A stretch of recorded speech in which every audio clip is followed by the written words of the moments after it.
부어져가고 있음을 볼 수 있습니다. 그것은 바로 유다 지방 선택한 것이 아니고 또 예루살렘 이스라엘의 바로 꽃이라고 하는 이스라엘의 중심부라고 하는 예루살렘에 있는 여인들 가운데 선택한 것이 아니라 갈릴리 지방 그리고 고산지대에서 아주 작은 마을을 바로 선택해서 그 중에도 선택하는 여인이 이와 같이 훌륭하고 이와 같이 인품을 갖추고 많은 학문을 배운 여인을 선택한 것이 아니라 바로 나이 어린 동정녀 마리아를 선택하셨다고 하는 사실입니다. 이것은 마리아의 입장에서나 요셉의 입장에서 볼 때 전적인 하나님의 은혜가 아닐 수가 없다는 사실입니다.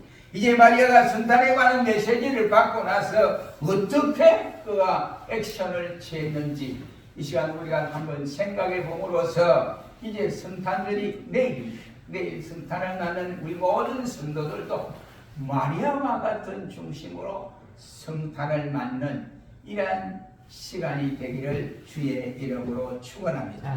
오늘 보면 28절로 29절의 말씀은 마리아가 이 천사 가브리엘을 통해서 마리아에게 찾아와서 마리아 그 여인에게 말을 해주는 내용입니다. 그 말을 듣고 난 천사의 말을 듣고 마리아는 어떤 자세를 취했는가? 겸손한 자세로 임했다는 사실입니다. 하나님께 은혜를 받은 자는 통보를 받은 이 마리아는 그녀의 반응이 인상적이라고 할 수 있습니다. 만약 마리아가 그때 천사들 보면 너는 바로 하나님의 은혜를 받은 여인이다, 받은 자다 라고 할 때에 마리아가 생각해 그래 그러면 그렇지 내가 그토록 하나님을 잘 섬긴다고 그동안 이와 같이 믿음 생활 잘했는데 나 외에는 누가 감히 이렇게 큰 은혜를 받을 수 있느냐 이렇게 생각했더라면 오만이요 또만이 아닐 수 없습니다. 그런데 마리아의 모습을 보니 그런 것이 전혀 없습니다.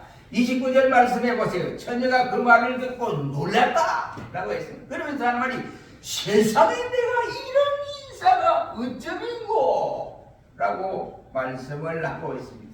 지금 이 상황은 이 천사 가브리엘이 찾아와서 네가 아이를 가졌다 이 말을 통보하지 않았습니다. 그 하기 이전에 하나님께 은혜를 받은 여인이라는 통보밖에 한 일이 없습니다. 그런데 이 마리아의 모습은 내가 이 일이 어쩐 일입니까? 이렇게 반응을 보였습니다. 이것은 유대인들의 그 백성들의 이와 같은 의식 구조를 우리가 보면 이 마리아가 고백한 이것이 왜 이렇게 고백했는가를 알 수가 있습니다. 유대인들의 의식 구조는 어땠냐면 잠에 자다가도 천사를 꿈을 꾼다든지 예수님을 꿈을 꾸면 이거보다 더 영광스러운 일이 없어요. 천사가 자기에게 나타나서 이와 같은 메시지를 전한다. 이거는 뭐 있을 수 없는 일입니다. 그런데 있을 수 없는 일이 마리아에게 나타났다 말이에요. 천사가 가브리엘이 나타나서 이와 같이 은혜 중에 있는 하나님의 은혜를 받은 자여라고 했으니 이거는 뭐 몸둘 바를 모르는 거예요. 그래서 마리아가 어떻게 내게 이런 인사가 있을 수 있습니까? 이런 축복이 있을 수 있습니까? 이란 말이 되겠습니다. 마리아는 정말로 놀라운 상황이 아닐 수 없습니다. 왜 그랬을까요? 그 이유는 당시의 이스라엘의 유대인들의 의식 구조를 보아서 우리는 능히 해석할 수가 있습니다. 마리아는 내가 그럴 만한 자격이 있을까요? 이러한 내용입니다. 황당하고 같이 황송한 느낌을 받는 자세라고 할 수 있습니다. 다시 말해서 마리아는 자신의 모습을 너무나 잘 알고 있었다 이런 말. 38절 말씀에서 마리아의 모습을 볼 수 있습니다. 마리아가 가로되 주의 계집종이오니 했습니다. 메시지를 받았을 때 내가 주의 계집종입니다. 이 말은 무슨 말인고 하니 바로 여자 종들 가운데서 이 급이 아주 낮은 그 종들 가운데도 이 급수가 다 있어요. 아브라함의 그 보면 종들이 보면 최고 높은 지위를 가진 사람이 엘리에셀이잖아요. 늙은 종. 이 사람이 종들 가운데 우두머리. 이 아브라함의 모든 재산을 이 사람이 다 관리하고 있어요. 그래서 상급, 중급, 하급 이렇게 돼요. 그러니까 마리아는 이 메시지를 받고 내가 바로 여자 중에 제일 낮은 하인인데 여종 중에 여종인데 어떻게 이런 일이 내게 있을 수 있습니까? 라고 말을 합니다. 저는 주님 앞에 말할 수 없이 연약하고 미천한 여인입니다. 이런 말입니다. 저는 종에 불과합니다. 마리아는 이렇게 겸허한 자세로 하나님의 메시지를 받기 시작했고 성탄의 어마어마한 소식을 접하기 시작한 것을 볼 수가 있습니다. 마리아의 이 겸손함, 우리가 성탄을 앞두고 이러한 겸손을 배워야 된다고 생각을 합니다. 주님의 귀한 성탄을 기다리는 우리 역시 가져야 할 첫 번째 자세가 겸손한 자세를 가져라, 이런 말씀이 되겠습니다. 왜 그렇습니까? 예수님이 이 세상에 오신 것도 주님이 겸손한 모습으로 이 세상에 오셨습니다. 빌립보서 2장 6절로 8절 말씀에 보면 하나님과 동등됨을 취할 것으로 여기지 아니하시고 사람의 형체로 이 땅에 오셔서 바로 마지막 하나님의 명령을 따라 십자가의 죽음이 이 예수님이 기다리고 계십니다. 그러니까 하늘 보좌를 버려두시고 낮고 천한 이 땅에 오신 것만 해도 아주 겸손한 모습인데 하물며 하나님과 동등됨을 모든 것을 다 버리고 이 땅에, 그것도 호텔에서 탄생한 것이 아니라 바로 마국간에서 탄생하는 이와 같은 예수님의 모습이 바로 낮아지고 겸손한 주님의 모습이 아닐까요? 여러분 보세요. 높은 지위를 가진 사람이 자기 자신을 낮추기가 너무너무 힘이 듭니다. 만약 여러분 대통령이 오셨는데 대통령이 여러분에게 와서 무릎을 꿇고 아이고 감사합니다 이러면 여러분 그냥 그래 고마워요 이러겠습니까? 아마 대통령이 그런다면 여러분도 아마 무릎을 꿇고 아이고 까까 이게 대통령 돼서 왜 이러십니까? 이럴 거 아니에요. 그런데 하나님과 동등됨을 취할 것으로 여기 이 자리에 이 땅에 오셔 낮은 자리에서부터 예수님은 탄생을 했습니다. 그러면 우리가 이 성탄을 앞두고 주님이 그래 낮아신 신분으로 오셨는데 성탄을 앞두고 마리아가 낮아진 자세로 예수님을 성탄을 영접한 것처럼 우리도 겸손하게 성탄을 맞으시기를 주의 이름으로 축원합니다. 두 번째는 마리아는 오늘 본문 34절 말씀에 보면 믿음의 자세로 성탄을 준비했다는 것을 볼 수 있습니다. 하나님의 기적은요, 하나님만이 행하십니다. 오늘날 이 땅에 기적의 역사가 많이 일어날 수 있습니다. 불교의 중들도 얼마든지 병을 고치는 이러한 일들도 있습니다. 그러나 하나님이 허락하여 주신 그 기적의 역사는 하나님만이 이룰 수 있습니다. 무에서 유로, 또 있는 데서 없는 것으로 이렇게 마음대로 좌우지할 수 있는 분은 오직 하나님밖에 없습니다.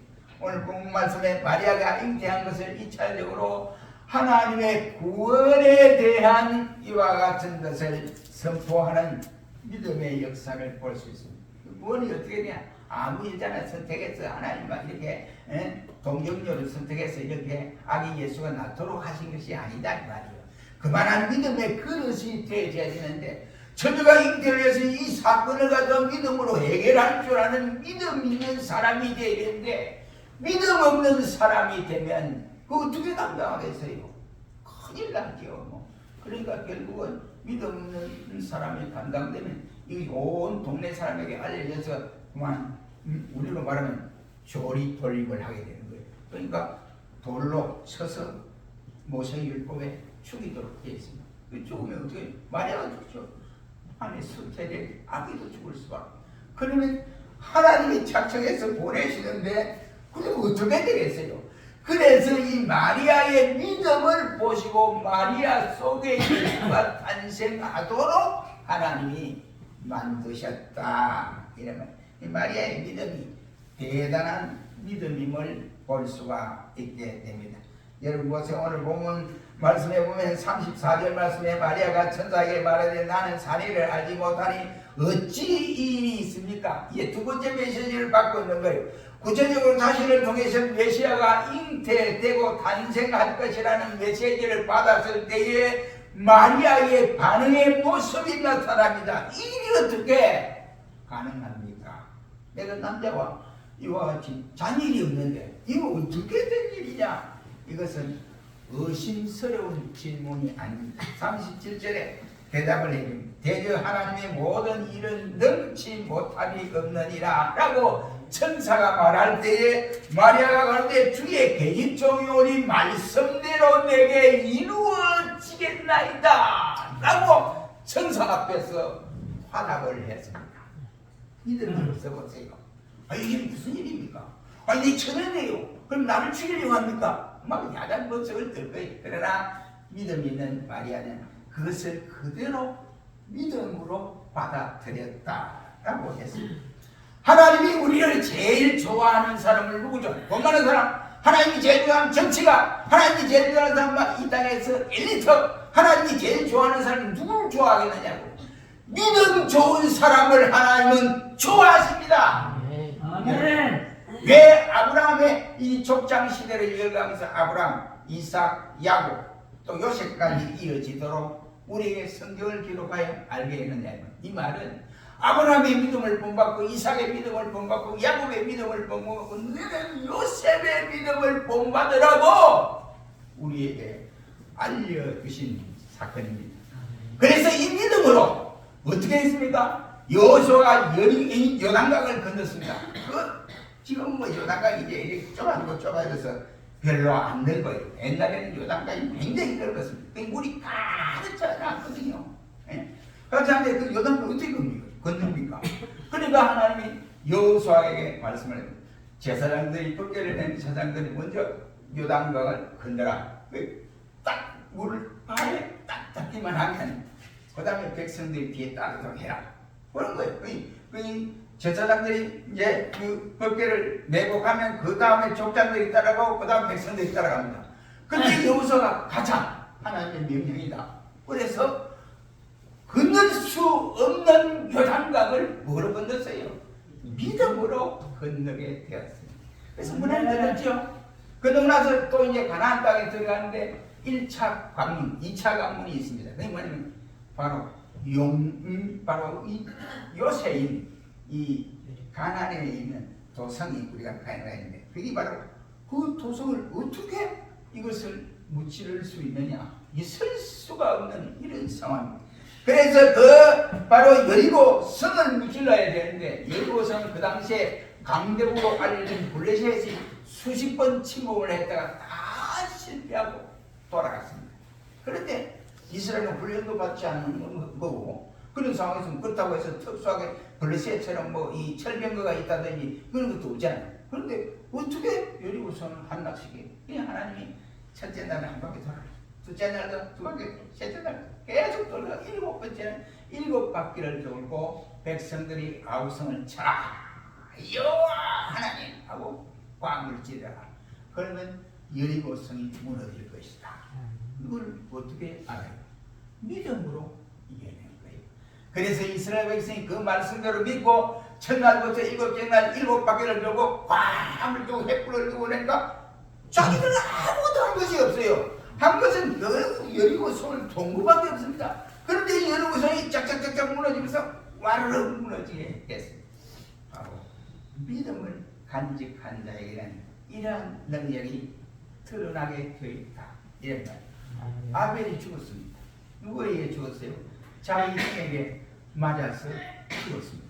그런데 아벨은 죽었는데 오히려 뭐가 말한다고요?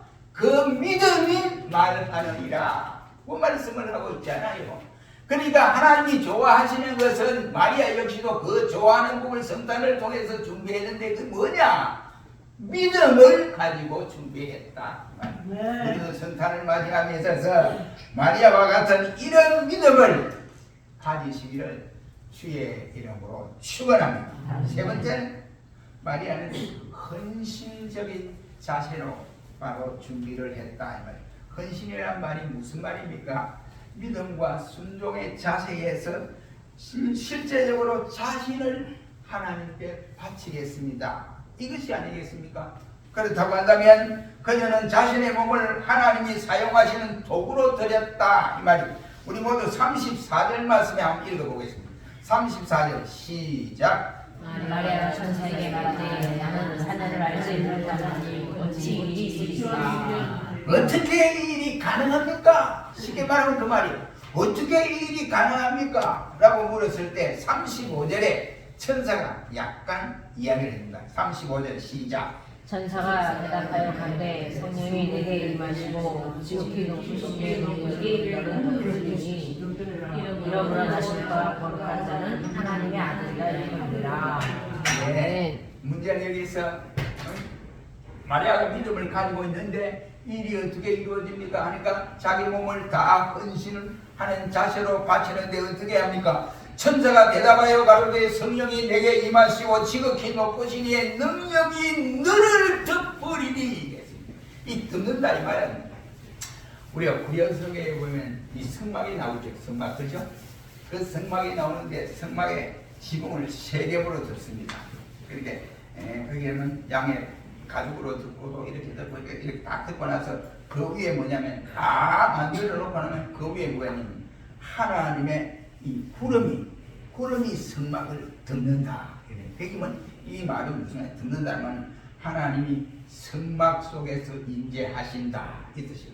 하나님이 내가 너희 이 성막을 이렇게 딱 덮어서 감싸준다 이 말이에요. 그러니 어떤 외적도 침범할 수 없이 내가 보호하고 나의 능력이 너희에게 임할 것이다 이런 뜻이 되겠습니다.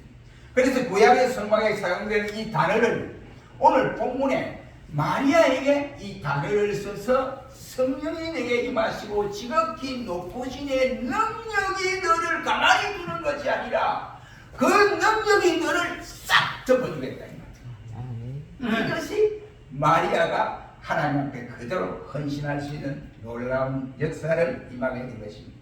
35절 말씀은 하나님의 임재를 상기하는 구름이 장막을 덮듯이 성령의 능력이 마리아를 덮을 것이라고 했습니다. 마리아는 자기 몸을 드리기로 작정을 하고 46절로 47절 말씀에 마리아가 가로되 내 영혼이 주를 찬양하나이다. 내 마음이 하나님 내 구주를 기뻐하였습니다. 이 말이에요.